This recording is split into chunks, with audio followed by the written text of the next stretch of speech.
This is Your Morning Basket, where we help you bring truth, goodness, and beauty to your homeschool day.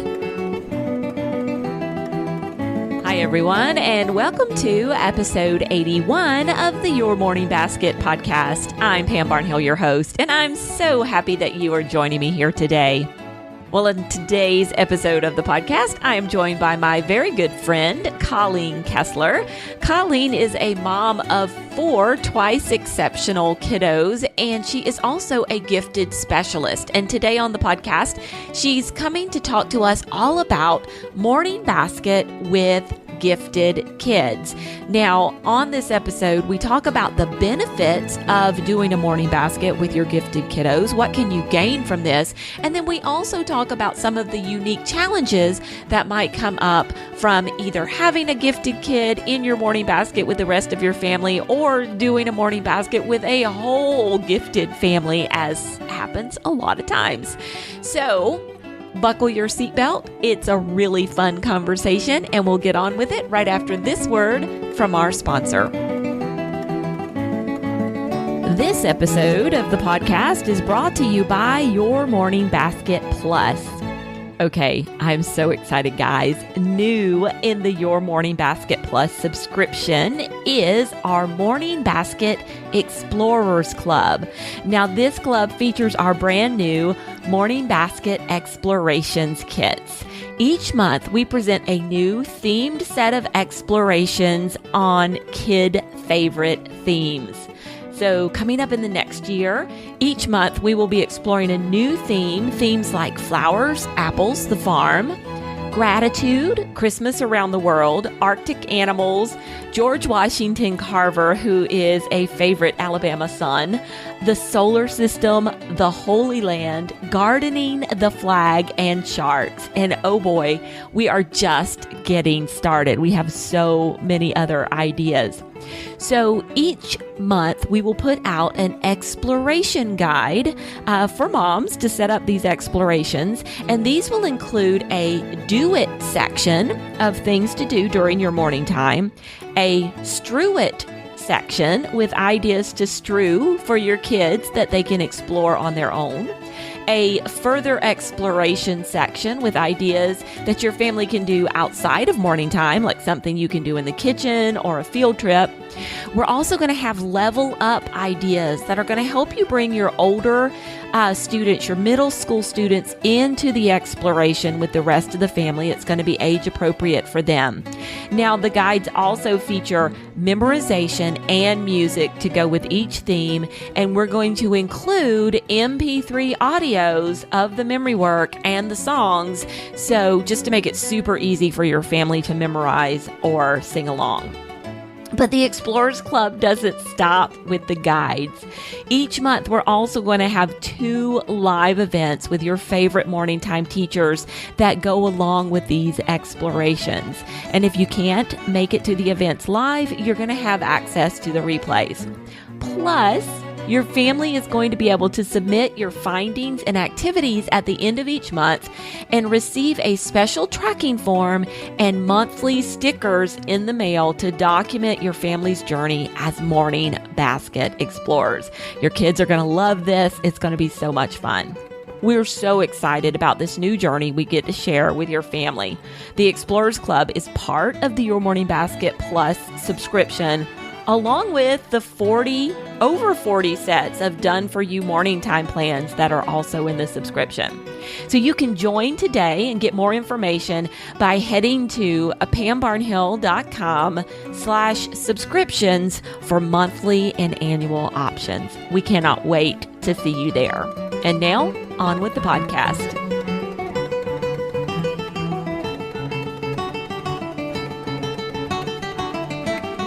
Colleen Kessler is an author, speaker, and educational consultant with a master's degree in gifted education. She is a passionate advocate for the needs of differently wired kids and their parents, and she's also a homeschool mom of 4 gifted, twice exceptional kids of her own. Colleen is the founder of the popular podcast and website Raising Lifelong Learners and Raising Poppies, a community of support for parents of differently wired kids on Facebook. She has authored more than a dozen books like Raising Creative Kids, a collection of creativity prompts for children, and her soon-to-be released Raising Resilient Sons, a boy mom's guide to building a strong, confident, and emotionally intelligent family. Colleen, welcome to the podcast. Thank you, Pam. It's great to be here. Okay, so I read all of that. Like, I have no idea who you are, but we have to tell everybody you and I are like besties.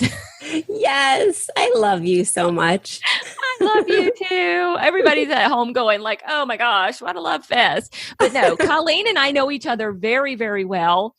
What did Facebook tell us the other day? We'd been friends for 6 years. Yeah, we've been Facebook friends for 6 years. It was our friendiversary, Pamela and Colleen Day. It was so lovely. I love how they stick us in the canoe, like you and I would ever be in a canoe. Exactly. Oh, yeah, but we've been friends for a long time. Yeah. So probably a little over 6 years. And we met at a blogging conference, and then we've just been friends for a number of years. And now we go on the road and speak together at the great homeschool conventions when they have them.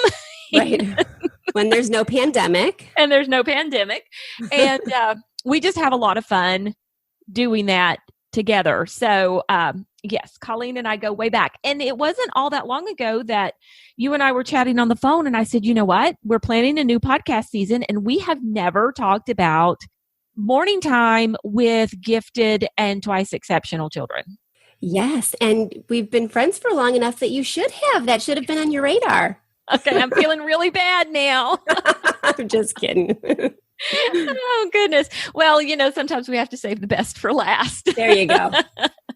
All right. So for the people who don't know you, can you tell the listeners a little bit about yourself and about your family? Yes. Okay, so I'm Colleen Kessler. I write over at Raising Lifelong Learners, and I have a podcast by the same name. Going into, I think I'm approaching the end of my second year. So I'm about a year and a half in. That's been a lot of fun. Pam was kind of my kick in the pants to get on air, and it's been a blast. I've homeschooled. I actually am kind of a reluctant homeschooler originally. I came into it kicking and screaming. So my background, as Pam said, I have a master's degree in gifted education, and I taught for a little bit over a decade, mostly elementary kids who were gifted and or twice exceptional, which I know we'll talk about in a little bit. And I left teaching originally to write full-time. I was writing books for teachers, books for kids, and I left to do that so I could be home with my kids and, get them off the bus after school and make, brownies and things. And then my oldest entered school, and it was just not a good fit. The whole idea of like the shoemaker's kids going shoeless. I had this master's degree in gifted education, and I did not recognize at the time that my oldest was profoundly gifted. I recognized the behaviors that were happening in the classroom, and from all the calls that I was getting, that he was falling out of his chair, distracting everybody, pushing the envelope, correcting the teacher, and just generally being kind of a disruption in class. So we sought all sorts of help, including a psychologist who at one point looked at me after all of the testing and said, "You do realize that he is profoundly gifted, right?" And I hadn't. I had just been focused on getting him to comply. And so my education finally caught up with me, and we started looking at what we could do to meet his intellectual needs, because we knew then that once we met those, his behaviors theoretically should kind of come back in check. But the district that we were in at the time did not start gifted programming until third grade, with no exceptions. And then they said it would be doubtful he'd be eligible anyway, because he's such a disruption to class that he needed to be better behaved before he could even be considered for the programs. So under duress and kind of kicking and screaming, I freelancer at home, figuring out how to build my own business, brought my son home at the same time that I had a nursing baby and a toddler. And we just got thrown into homeschooling and figured it out from there. I now have 4 kids. All of them are somewhere along the gifted spectrum. If you talk to them for any length of time, you kind of get that picture right away. They just think a little bit differently than most people their age and around them. but they all have other quirks along with them. Some are just very highly intelligent and pretty organized and easy to get along with. And then there's a couple who are very quirky in their own way. And so I started writing about what we were doing at home. And because I was writing from the perspective of a gifted educator and a parent of gifted kids, it kind of resonated with other people who had fallen into the same kind of, adventure as I did. And so that's where we are now. My oldest, that first grader I pulled out reluctantly, is a rising senior and 17 and a half. He's building his own freelance business. And he's going to be starting college classes in the fall and basically taking his freshman year of college concurrently with his senior year of high school. So that's where we're at now. Okay, this is so funny to me because knowing your oldest as well as I do now, I'm like, how did you not? I could see this. How did you not see this? I don't know. I don't know. You know that thing though, but when you're in the midst of it with your own kids, like you see the problems, right? You're trying to fix them. Yeah. And just the way that he thinks. I mean, it is obvious. When you talk to him for any length of time, it is very obvious he thinks differently. But that's all I was used to. He was my first, and I was teaching gifted and had been teaching gifted. So those were the kids I worked with. That's the only thing I can think of. I was just so used to working with those kinds of brains that it was just natural that he would have that kind of brain. Well, I think this is one of the things that makes you such a great advocate for parents of gifted kids is you are, having been in that place, you know what it's like when the school or somebody else comes and tells you, this child is a problem, this child is different, we have a challenge here. And your immediate response is, let's get this fixed so that this child can do what he needs to do in the classroom, not realizing, like you immediately go to the fix. And so I think all parents do that. They immediately go to the fix when really what they need to do is advocate for their child. So, right. Exactly. Yeah. And it's so, that you can empathize. Totally. I can validate their feelings. And totally understand what those parents are going through. So yeah. Okay. So let's just back up for just a little bit for those people who maybe aren't aware. What is gifted and twice exceptional? And those are two different terms. I realize that. So can you tell me just briefly what those mean and kind of what's the difference between the two? Yeah. So a gifted child clinically is a child who, if we were to administer an IQ test, would fall 2 standard deviations above average. And just to put that into perspective for listeners who might not be familiar with the terms, when we're talking about students who have learning disabilities or challenges with learning, they tend to fall 2 standard deviations or more below the national average. So gifted kids are equally discrepant from average kiddos intellectually as the same kids who are getting special education in the classroom. They're just on the opposite end of it, where learning comes a little bit more quickly, or they're understanding complex issues and topics at an earlier age. They need fewer repetitions historically to get something, whereas most kids need like 4 or 5 repetitions, and kids who have special needs need maybe like 10 to 20 repetitions. A gifted kid needs 1, maybe 2. And so they're starting to turn off and get bored because things that they've already mastered are being presented again and again and again, perhaps like in a spiral format or other formats like that. That said, not all giftedness shows with academic subjects, math, reading, language arts, writing, whatever, because it's a way of thinking. Just like a kid with special needs sees the world differently and can do some things more easily than others, a gifted kid is the same. So their, intelligence may show up more in creativity or like cognitive functions and overall like perspective of how the world works, as opposed to a straight academic area. So there's a lot of nuances in it, but clinically it's an IQ score.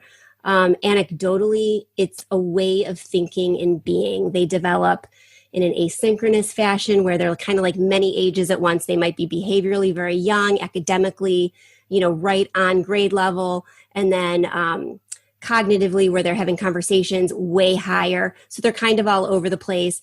And then twice exceptional kids are kids who are gifted and also have an underlying or an additional or comorbid, as psychologists call it, challenge to go along with it.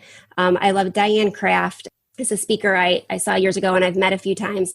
And she talks about it as gifted with a glitch. There's something else going on, and it's usually psychological or neurological or academic or intellectual or sometimes even physical. So a kid who is twice exceptional might be gifted and have clinical anxiety or ADHD or a learning disability. One of my kids has dyslexia, sensory processing disorder, and generalized anxiety disorder, but she's very creatively gifted. And when you talk to her for a while and let her go down her rabbit trails of storytelling, it's not a typical 9, 10, 11-year-old's kind of stories that she's telling. She can't get it on paper. She's way behind in her reading and her writing. Her math's right on grade level.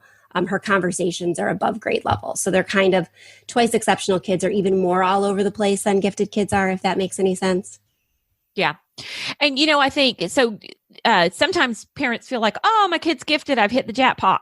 But we're not talking about kids who are necessarily academic achievers here. Right. That's usually a different kind of kid. Yeah. It's usually like a firstborn academic achiever or even a secondborn academic achiever, but that's not necessarily what giftedness means. Right. And that's actually one of the biggest myths or misconceptions. And yeah, there's my professor in school, and I don't know when this is going to air, but if it airs after, we'll have to give you a link. I just had this conversation with him for a podcast episode that's coming up. But there's kind of like an optimal range of giftedness, right? It's just enough past that IQ cutoff where they still get along with and understand everybody in the general population and think kind of normally, but they get things super easily. And even that is a little bit different because they don't need the repetitions, whereas like an academic achiever, someone who is very smart, maybe just before the cutoff, very high IQ, but not quite in the gifted range. They get things easily. They understand. The best description I ever saw of it was an academic achiever asks what and how, and a gifted kid asks why and what next. So they're looking for more, whereas the achiever just wants the answer and wants to know how to get to the answer so they can get it right and move on to the next thing. Right. A gifted kid may never want to move on to the next thing. They might want to perseverate on every nuance of that one topic. Yeah. Yeah. Oh, that's a great description. Great description. Okay. So now that we know we've got a great baseline definition of what a gifted kid is and then twice exceptional, let's talk about morning time. And we're going to really dig into, because I know you're going to have a lot of kind of adjustments that need to be made to the standard morning time and where gifted and twice exceptional kids are going to struggle. But let's start with the benefits. So what are some of the benefits of having a gifted and twice exceptional kid in a morning time setting where the entire family is coming together, learning together for at least a brief period of time each day? I think the biggest benefit is there's an anchoring for them. A lot of times our gifted kids struggle with anxiety, and so we want to give them a really safe, strong base.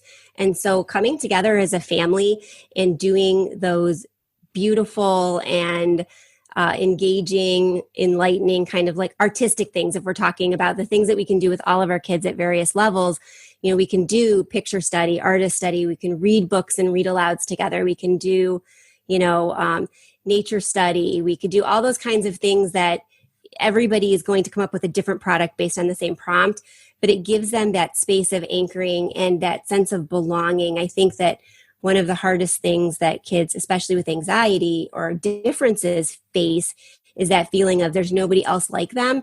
And so it gives them a place to always be every day a part of others who have the same values and the same feelings, and they're on this team together. And so I think that that's the biggest benefit, is it just gives them that safe port and structure to build their day off of. Okay. Yeah. I love that. And I could totally see that. I was hoping you would give me more than one before we jumped off into the challenges. I can do more. You want more? Yeah, give me a couple more. Because I know the challenges are going to stack up. And so, we want to, Yeah, there are challenges. Okay, so the other thing is, another big one is gifted kids and this is going to fall into the challenges, but they tend to hyper focus on their own interests, and they can go down rabbit trails, and they can be really sunk into a topic. And that's great because they get to be experts in something, but oftentimes they're hard to push out of the things they want to do and like to do. So this gives you a chance to really introduce them to a lot of different things so that they can pick their passions or find their strengths and interests.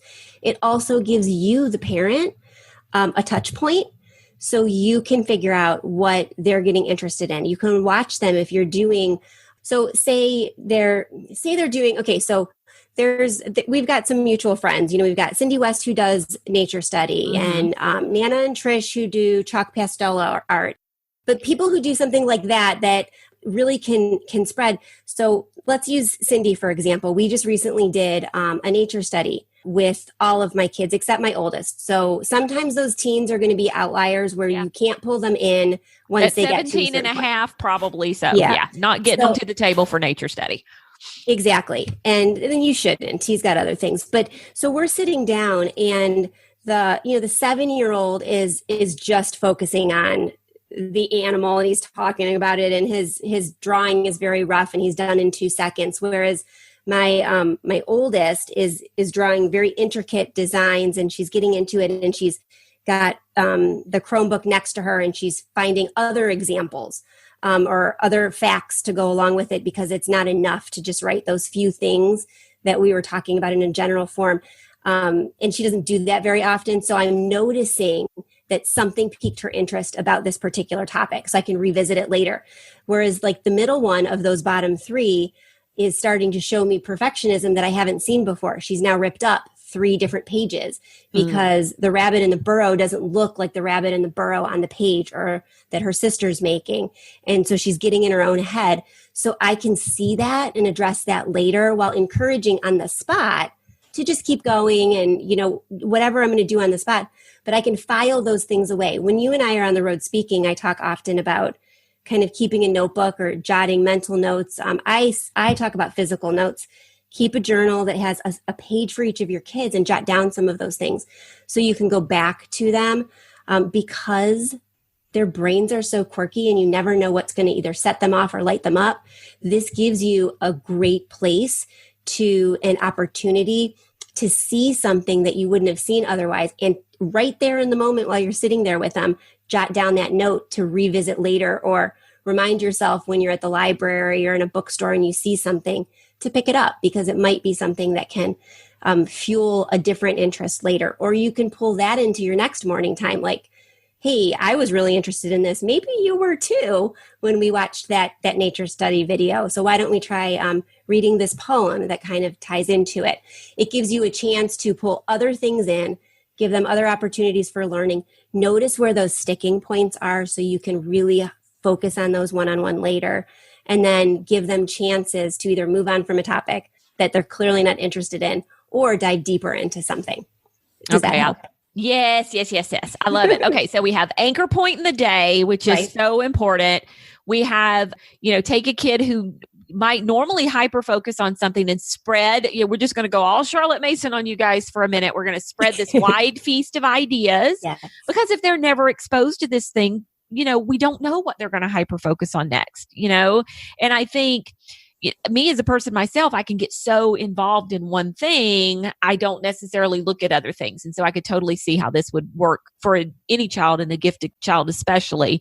And then also it gives you the opportunity to observe as the parent and see where the perfectionism or other things might be rearing their heads, what interests they might have, and how you can then further guide things. So I love it. Okay, let's start talking about some of those challenges, because even if you only, Colleen's dealing with like 4 gifted kids, even if you're dealing with, maybe 3 neurotypical kids and 1 gifted kid, I have a feeling that there are points of morning time and families learning together where there are going to be like issues and sticking points. So let's talk a little bit about those unique challenges that moms of gifted kids might face with this kind of learning situation. Yeah, so first, it's just the kind of catchphrase, and people ask all the time, what you asked in the beginning, what's a gifted kid? And there are lots of general characteristics, but the truth of the matter is, if you've met one gifted kid, you've met one gifted kid. They are as different from one another as they are from the neurotypical population, because the way that their brains work is they're thinking qualitatively differently about their world, but something's going to pique their interest that might not be an age typical or a peer typical thing. And they've got no use for everybody else around them who doesn't find interest in that. Or they're going to tell you about it even if you don't want to hear it. And so they dominate conversations. They think that what you're trying to get them to do is stupid, and they're very verbal about letting you know that. We've got kids who have overexcitabilities, which I can share with you some articles if people want to read more about that, because that's a whole nother podcast episode. But if they have an overexcitability that keeps them moving all the time, that kind of looks like ADHD or has true ADHD, they're on the table and under it and walking around and getting 72 drinks of water, and they're not sitting still. And then they're poking their sister because their sister's there and someone else is making noises, and that's hurting the ears of someone who's sensitive. And so you've got all these weird things that can be happening, and you're just ready to be done because it's easier. It's way easier. Moms of gifted kids, don't feel badly if you think this all the time, is way easier to let them go off on their own and focus on their own projects and work with them individually. It's beneficial to have your kids be together because they have that sense of teamwork and family like cohesiveness that they need. Again, back to that anchor point, but it is really easy and peaceful to send them off in their own direction.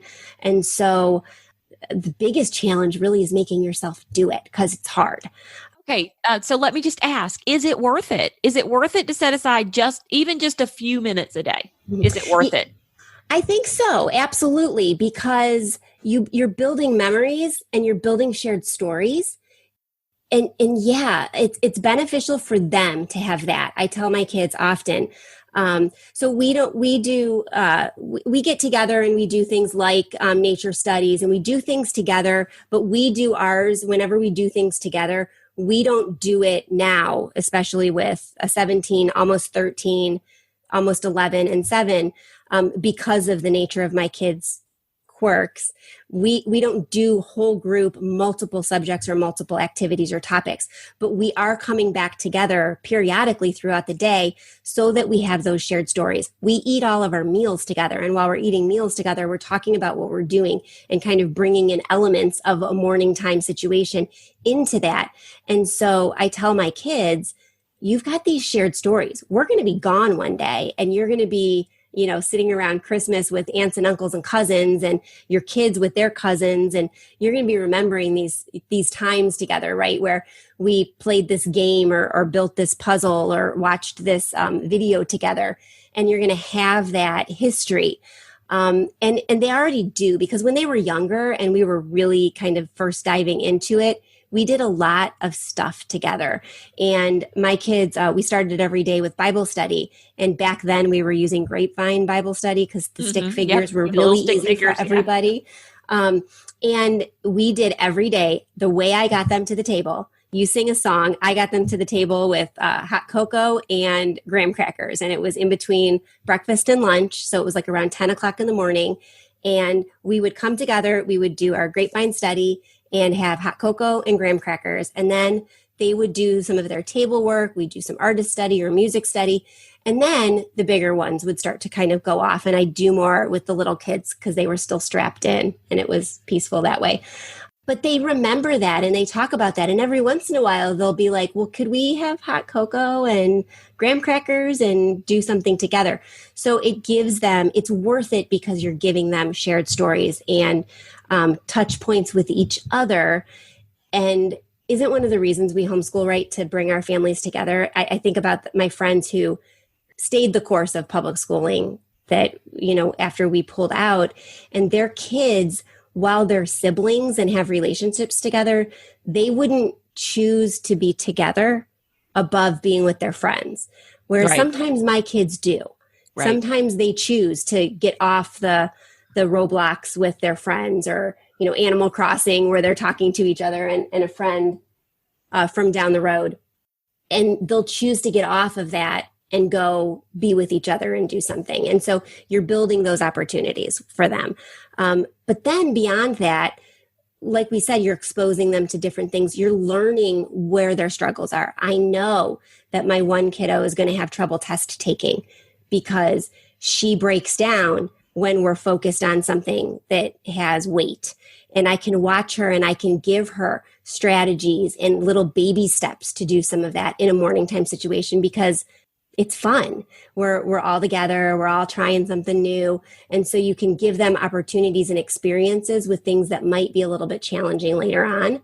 Yeah, that was kind of my next question is, can you kind of use morning time as a training ground for, let's think about conversation. And a lot of times gifted kids want to dominate the conversation, or they want to tell you how dumb they think this is. Is it possible to use morning time as a training ground for, what's appropriate and what's not appropriate? Absolutely. And so true story. We were asked years ago, I know this won't shock you because you do know my oldest, but we were asked not to come back to the Natural History Museum classes for a year because my son was very into science when he was young. And so our first couple of years of homeschooling, since we didn't know what the heck we were doing, we did a lot of science. And so we went to these museum classes, and those poor volunteers who were teaching the classes oftentimes made mistakes. And my son told them what they were saying wrong about the different topics, because he really wanted to launch into a discussion about the nuances of it. And they just wanted to get on with the lesson plans. And so he would become a disruption. And so we were asked, after a couple times of this happening, to come back when he was ready to sit still and listen and raise his hand and not be called on when it wasn't time to get into that. And so Remind me to tell him the next time I see him about me being kicked out of Sunday school when I was in 10th grade for the exact same reason. That too. So I can totally feel his pain. Yeah, it was. And I was much older than he was. That was an interesting time in our life, but pulling together all of us all of us at the table doing things, I was able to model for him when it was okay to share your opinion, how to do it constructively, because his younger siblings did not know as much as he did about certain topics. And he reacted to them in the same way he did to these other teachers. And so I was able to, in a really safe way, help him understand how and when to do those things. So it gives you those opportunities. And then from a practical standpoint, if we're dealing with kids who have sensory processing disorder or anxiety disorder or other big challenges, it gives us opportunities to help them develop the tools to cope when they're outside of our home. My 10-year-old who has anxiety, she draws to kind of step away from the big feelings when she's having them. And we were able to use, so that strategy was taught to her in morning time, because we did, we read a book about feelings and drew what colors were in those feelings and what they looked like and things like that. And she was able to, I used that to teach a strategy, but it was really kind of a fun art lesson for everybody else. But she's now able a couple years later to use that as a tool for coping when things get tough.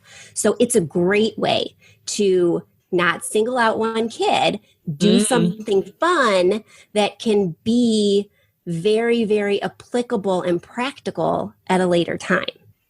Oh, I love that. Love that. That's a great use for morning time. So if we have families of gifted kids who are like, okay, you've convinced me, maybe I should dip my toes in the water a little bit. Are there, and you're familiar, I mean, you've heard me talk about morning time enough and you've done it yourself. You're familiar with what kind of some of your standard morning time subjects are. So what topics do you think are particularly great for gifted kids in morning time? I mean, are there any that are particularly great, or is it just pretty much your standard fare raised to their level? Yeah, I think that I think, especially until they get into into high school, well, even after they get into high school, depending on where their interests and their passions lie, those, like, if we're talking specifically content areas, you can easily do history and science, and then the specials like arts and music and stuff for a long, long time, because we can watch a video on Curiosity Stream or watch CNN 10 news and talk about current events and apply those to what's happened in history and how, those things correlate and go along or don't and are repeating themselves or whatever your thoughts are, but you can get into some really great critical thinking discussions. And then if you happen to have a kid who is like taking off in science and they no longer want those kinds of conversations, they want to dive deep into quantum physics or something, you can let them go and not do those subjects anymore. And then you focus on the arts and poetry appreciation and music appreciation and stuff like that. Like we've been using Art History Kids. I don't know if you're familiar with that membership, but it's really wonderful. And every once in a while, my 17-year-old, while projects are beneath him now, he'll still come down and he'll kind of be interested in what we're talking about. And he might pick up some of the materials. He might not, but at least he's engaging in the conversation of it, but it's exposing the other kids to a lot more. So, arts and music, things like that, histories and sciences, until you see that one of them or more of them are above. And then it's okay to do the other stuff and then let one of them go and then do some more stuff and then let another one go and then do some more stuff. It's okay to scaffold your morning time like that. Right. But then the stuff that works forever really are the social and emotional things, the feelings and the empathy, like you alluded to earlier. You can talk about feelings with your kids. You can talk about current events and how that's affecting your own situation versus your neighbors, or in light of this pandemic, when especially in the beginning we couldn't see aunts and uncles. Great, and I'm talking great aunts. My kids' grandparents are their great aunts, and so they couldn't see great Aunt Judy because she just went through radiation a couple months before, and so we were being cautious, but we were able to talk about those things. How are you feeling about it? What could you do?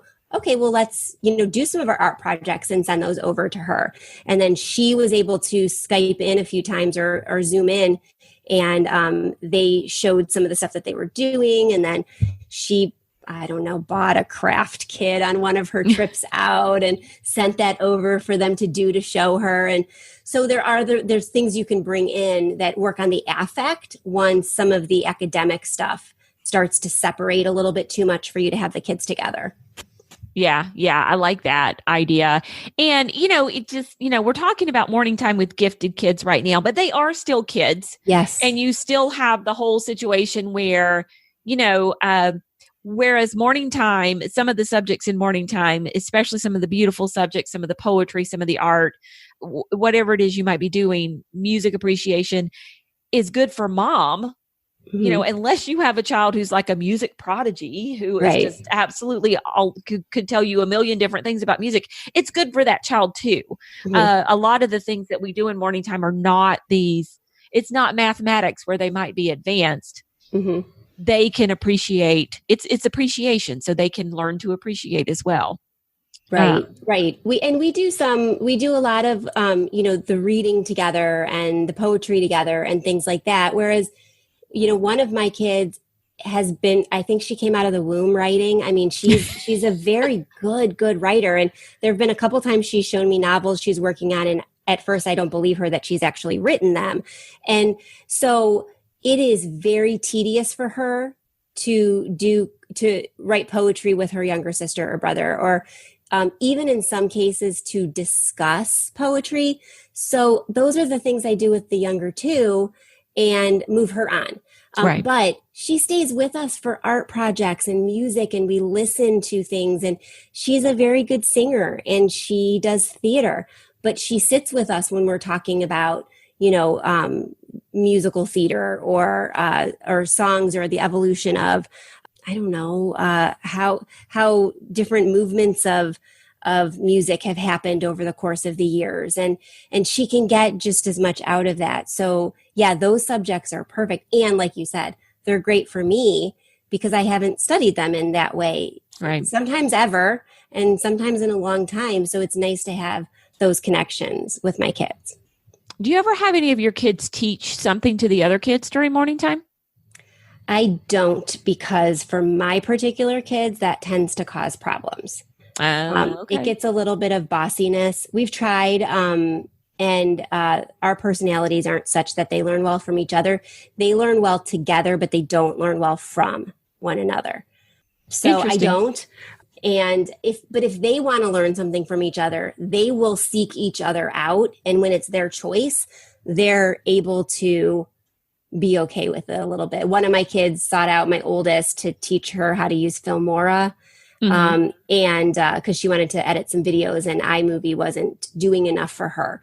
And because it was on her terms, on her timeline, and it was something she really wanted to understand, he felt good because he felt like the expert, but she also felt confident asking him because it was her. If I had said, hey, come down and teach the kids how to do some video editing because you're really good at it and I know they'd like to do it, it would have caused contention and problems. So, but that's knowing your kids and knowing their personalities. I think that could be valuable for some if you have a younger sibling that looks up to an older sibling for some specific reason. Yeah. Yeah. Oh, interesting. Okay. So what encouragement do you have for the mom who has gifted and or twice exceptional children? And really, a lot of times I have found moms fall in love with the idea of morning time. It's mom falls in love with this kind of picture. And while we encourage moms to stay grounded and down to earth, there's also this appeal of, oh my gosh, I can get all my kids together and we can get some stuff done without everybody having to go their separate ways. So I would like to do this. So what encouragement do you have for them? Well, first, you're not alone. I mean, there's a lot of people out there. It seems when you're dealing with gifted or twice exceptional kids, you're dealing with a small percentage of the population.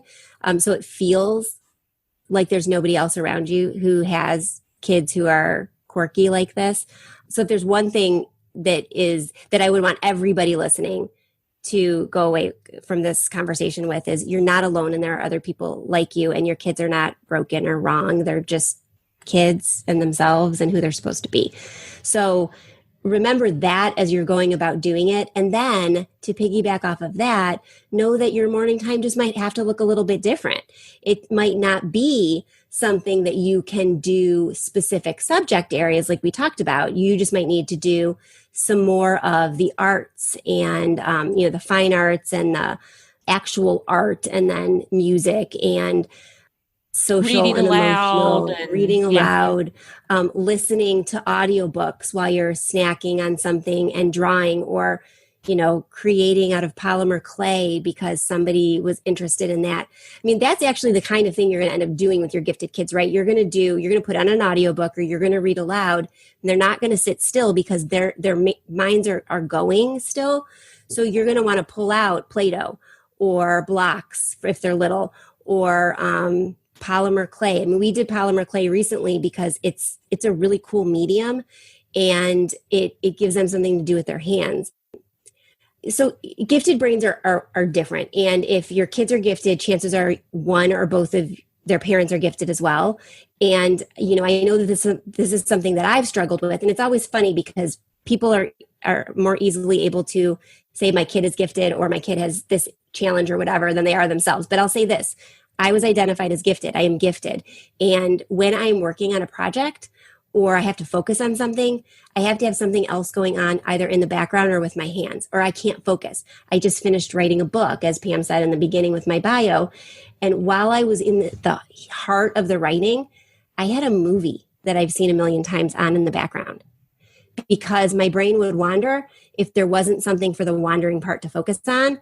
And a lot of our gifted kids are that same way. So if they're moving around or doing stuff, it's not that they're not focused and listening. They just need to listen in a different way. So don't get discouraged if it seems like they're not bought into it. They might be bought into it, but their bodies show you something different. And so be creative and try a bunch of different things. You can do it. And the benefits are really incredible and give you a connection with your kids that you wouldn't have otherwise, especially if you sent them all off on their merry way in the morning after, your morning coffee and their breakfast. Like, pull them together and do these things and see what makes them tick and what helps them focus. I bet you'll be surprised later some of the conversations you have that you didn't think they even heard or understood that they're bringing up because they did get it and they absorbed a lot more than you gave them credit for. Oh, I love that. Yeah. I mean, a lot of times when we have kids who are capable of doing things on their own, especially their own particular little things, we might miss some of those opportunities for connection. And so morning time is a great place to build some of those connections with our kids, for sure. For sure. Well, Colleen, is there anything else you want to add? Like you're sitting there going, Pam totally missed the ball on this one. She missed this question. No, I think this was good. And I think that the only thing that I would want to add is that, your kid, you're no matter what anybody says or what you've read, you are the best person to teach your kids. And if there is something in you that is saying that morning time is a great thing for you to implement, trust that and trust yourself. And don't worry if it doesn't look like your best friend at co-ops who does morning time too. Yours is supposed to look different because your kids are different kids and there is no prescriptive way to do it. It's all about who you are and who your kids are. And that's, perfect, right? God doesn't make mistakes. You have the exact kids you're supposed to have. You are the exact parent they're supposed to have. And so your morning time and your homeschool in general and your parenting overall is supposed to look the way it's supposed to look because it's you. It's unique. Yeah. Yeah. I love that. We say that to parents of neurotypical kids all the time. It's like your morning time is going to look differently for your family than any other family. And it's supposed to. And nobody can tell you that you're doing it right or you're doing it wrong. So yeah. Exactly. Well, Colleen, thank you so much for coming on and chatting about morning time with gifted kids. Don't know what took us so long to get this conversation. No, thank you. It was totally my fault. I admit it. Well, tell everybody where they can find you online. Yeah, best place is raisinglifelonglearners.com. My podcast is there. All the things that I'm working on that's all there. You'll be able to find information about the book that's coming out and sign up for updates there. So everything is there. And yeah, head over and hopefully I'll see you and ask questions. There's a contact form there too, along with a voicemail widget. You can ask me any questions that you have about gifted kids. And I will admit I don't get back right away because life with gifted kids, but we get back to everybody who asks a question. So if you have specific questions about giftedness that you can't find on my site, then let me know. Yeah, always a great resource. Colleen always has a good answer and always inspires me too. So thanks so much. Thank you. And there you have it. Now, if you would like links to any of the resources that Colleen and I chatted about on today's episode of the podcast, you can find them on the show notes. And those are at pambarnhill.com/YMB81. Now, also on the show notes is a link to Colleen's brand new Learners Lab at raisinglifelonglearners.com. At the Learners Lab, Colleen is now offering monthly live lessons, safe conversation space for teens, and also social and emotional skill challenges for your differently wired kids. So I encourage you to go check out the Learners Lab at Raising Lifelong Learners, and we've got a link for you to do that on the show notes. Now, I'll be back again in a couple of weeks with another great Morning Basket interview. Until then, keep seeking truth, goodness, and beauty in your homeschool day.